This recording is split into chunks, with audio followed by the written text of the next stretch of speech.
Okay, we're going to start this recording looking at the rendering of a rectangle to represent pine. We're going to use three coloured pencils, brown, an orange and a yellow. And here we see the tip of the pencil being used initially to give fairly open grain lines heading along the length of the material, then using the render grip to take the brown line and extend the area of brown below the original annular ring, the growth ring of the material. These are fairly wide apart. Naturally occurring pine would be much tighter than this, so this is a representation.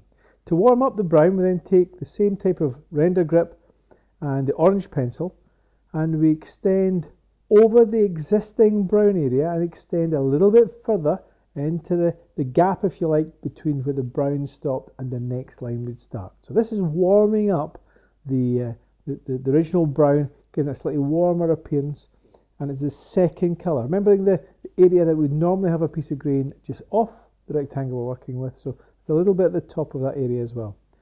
Finally, using a little bit of yellow. This is really light use of colour. We're just putting a dusting of yellow across the whole thing to take the white or the background colour of the paper away. Now, it doesn't look that impressive at the moment, so I want you to stick with this demonstration. We're going to take the same idea and try and represent the same type of lines, maybe a little bit more in this case, on the side, the length of the material running along. Now, realising that pine has an end grain, normally curved, we're going to put this curve coming from the top central corner, and these annular rings, these annular growth rings for the years of the tree's growth, will appear on the end as shown. Taking this end point on the top, we then take towards the vanishing point with a slight variation in direction that's not going straight. These are more organic looking lines. Okay, we've taken the basic lines of the 2D drawing, applied it to the 3D sketch, the 3D form, and now we're going to try and do the same thing. In this case, it's quite important, as I got this wrong in my first ever teaching of this, to start on the top of the line, So we're just taking the same idea as we did in 2D, and we're extending that area of brown using the render technique pencil grip and extending up towards the line next to it. Not quite touching, a little bit of a gap, and of course where there's no line top and bottom, we'll just extend a little bit of brown into that area, leaving nothing completely white.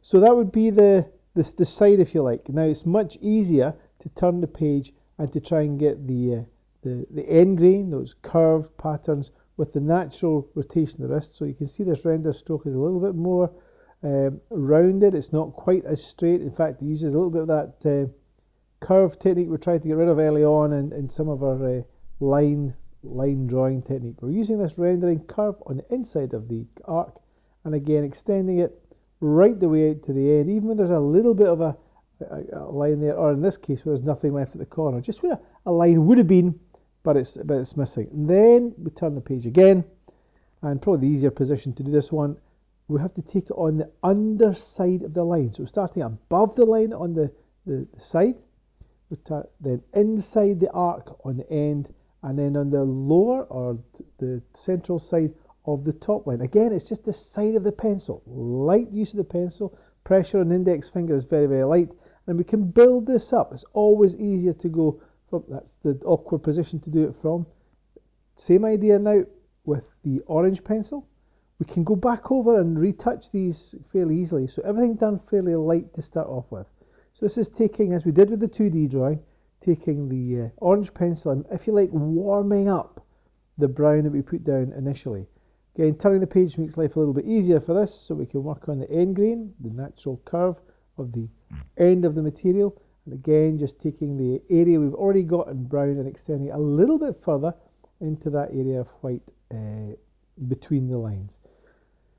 This can take a little bit of practice. It's a slow process. As I said earlier on, we will build this up. We'll maybe go back with the brown and maybe back with the oranges to increase the tone of those colours, the density of those colours on these surfaces. At the moment, they all look pretty similar. The surface that's going to be nearest the light source, the surface that's furthest away from the light source, have roughly the same colour intensity. So going over, turning the page again, and then just going over that brown. I think you can see the brown's warming up with the orange pencil, and fairly long, easy strokes, extending I would say probably just the whole area on this particular side. So side of the tip of the pencil and that standard, as you know it now, get a grip, the render hold.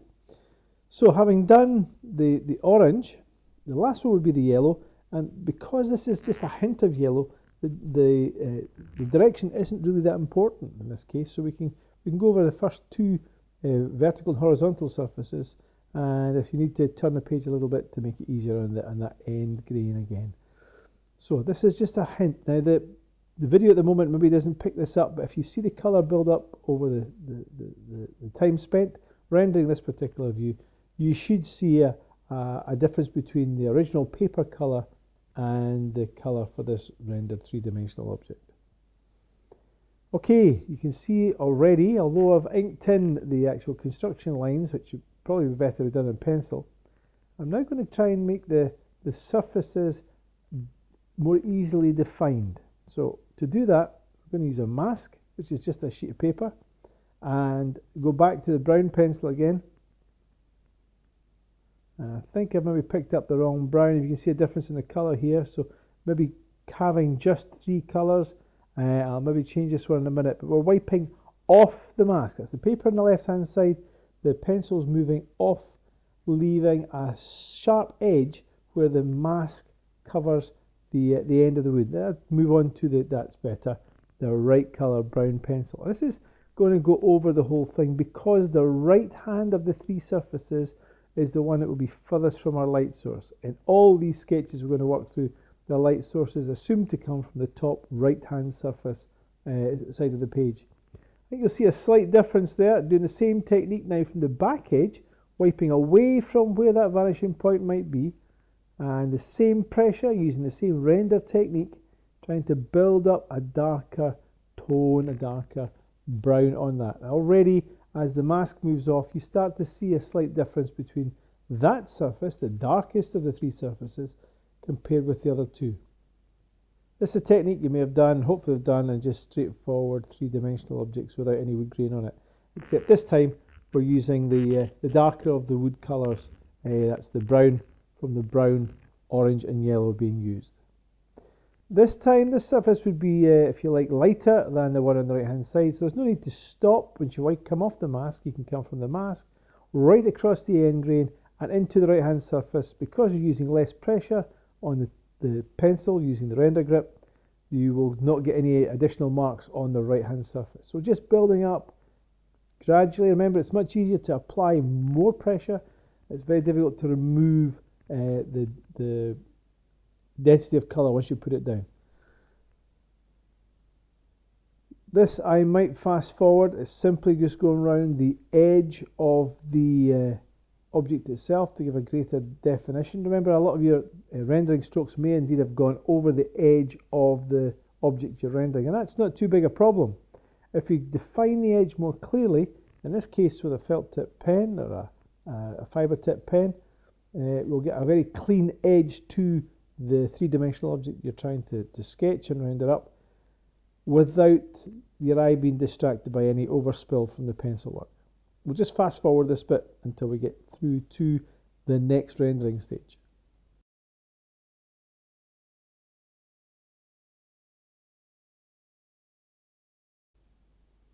Okay, so we now have a clearly defined edge to the object we've been working with. Now we're going to use a grey pencil, or it could be just your ordinary 2B or HB pencil, and we're going to try and add a little bit more, this time shade or shadow, onto the illustration. In this case, we're just going to add a shadow to the right hand surface, and we're wiping, although you can't pick up the noise at the moment, the pencil is wiping off the mask. That's from the left to the right, and it's going to give a slightly darker definition to that surface. So first from the leading edge, that's the edge of the object nearest to you, and then using the same mask, flip the paper around and working in the opposite direction. Now that might take several different attempts to build it up. Now we can add a little bit of a trick with the shadow, which is to take the bottom three right hand surface corners, that's the one at the back, right and left hand side, and join those three lines that have just been sketched with a right angle. In this case, I'm just going to use the mask as a wee cheat, and the right hand corner is where the right angle will happen, And this is going to indicate where a possible light source would be casting a shadow, allowing a shadow to be cast onto the ground for the object. In this case, it's fairly close to the three-dimensional form, so the shadow is quite short. We could use a mask to build this up, but in this case, being quite small, we just use a soft grey pencil and work within the lines. Danger with any construction lines is we can leave them a little bit too dark. And in fact, this original sketch in ink has left some of the construction lines a little bit too obvious for this type of drawing. So building up that internal space, it can also work a little bit back onto the object itself. And I think you can see now that this 2D piece of paper is starting to show a fairly clearly defined three-dimensional object with a wood grain. Possibly not the way a wood grain would appear in reality, but certainly a representation of it. An extra little trick is just to put a little background behind it, and as you know, backgrounds go behind. We could normally use a little bit of a graphic to illustrate this using a rectangle, but we're just using the same masking technique, in this case using a light purple background, using the same rendering technique in terms of grip.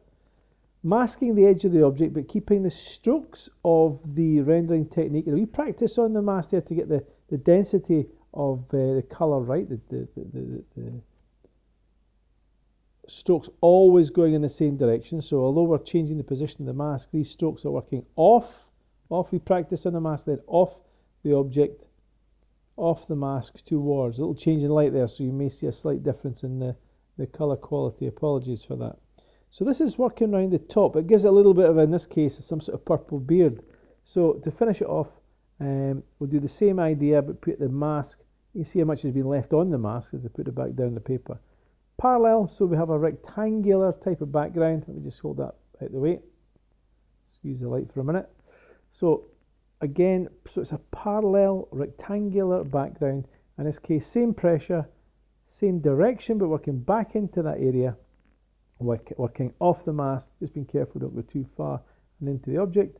I would avoid putting backgrounds that go at angles, certainly in terms of, just check that density of the pencil. Turning the pencil tip is quite important because it makes sure you can maintain a sharp, and it's a broad side of the tip of the pencil we're using throughout this work. It's very little point work. Most of it is using the side of the tip of the pencil. So we built up a rectangular background. Just have a quick look to see what that looks like. The light source, maybe help, there we go. And fairly straightforward. We've got an object, we've got wood grain, we've got shade, we've got shadow, and we've got a background behind. Hope that helps.